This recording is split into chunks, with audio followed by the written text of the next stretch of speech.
ঢালিউডের জনপ্রিয় অভিনেত্রী পরীমনির মাঝে মধ্যেই সামাজিক মাধ্যমে ইঙ্গিতপূর্ণ পোস্ট দিয়ে থাকেন, যা নিয়ে নেটিজেনদের মাঝে বেশ আলোচনা সমালোচনা হয় এবং বিভিন্ন বিষয় নিয়ে দুয়ে দুয়ে চার মেলানোর চেষ্টা করেন।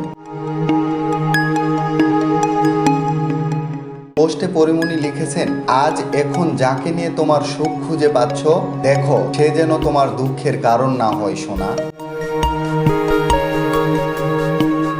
অভিনেত্রীর ইঙ্গিতপূর্ণ পোস্ট নিয়ে নেটিজেনরা বেশ আলোচনা সমালোচনা করেছেন। তারা বলেছেন, পরী তার সাবেক স্বামী শরীফুল রাজকে নিয়ে পোস্ট দিয়েছেন। নেটিজেনরা মনে করছেন সোনা বলে পরী মূলত রাজকে উল্লেখ করেন। পরীর পোস্ট শেয়ার দিয়ে এক নেটিজেন লিখেছেন, পরী রাজকে ভুলতে না পেরে তাকে নিয়ে এমন পোস্ট করেছেন। আবার অনেকে মিশ্র প্রতিক্রিয়া দেখিয়েছেন। ফারহান নামে আরেক নেটিজেন বলেছেন, কষ্ট পেয়ে এভাবে রাজকে মিস করার কি আছে, নিজেকে নিজে ভালোবাসেন।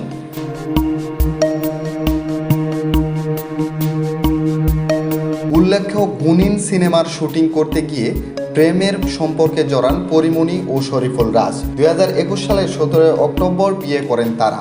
এরপর তাদের কুলজুড়ে আসেন ছেলে শাহিম মোহাম্মদ রাজ্য। সম্পর্কের টানা পড়েনে 2023 সালের সেপ্টেম্বরে বিচ্ছেদের পথে হাঁটেন এই তারকা দম্পতি। বর্তমান সময়ে কাজের পাশাপাশি ছেলে রাজ্যকে নিয়েই সময় কাটছে পরীমনির।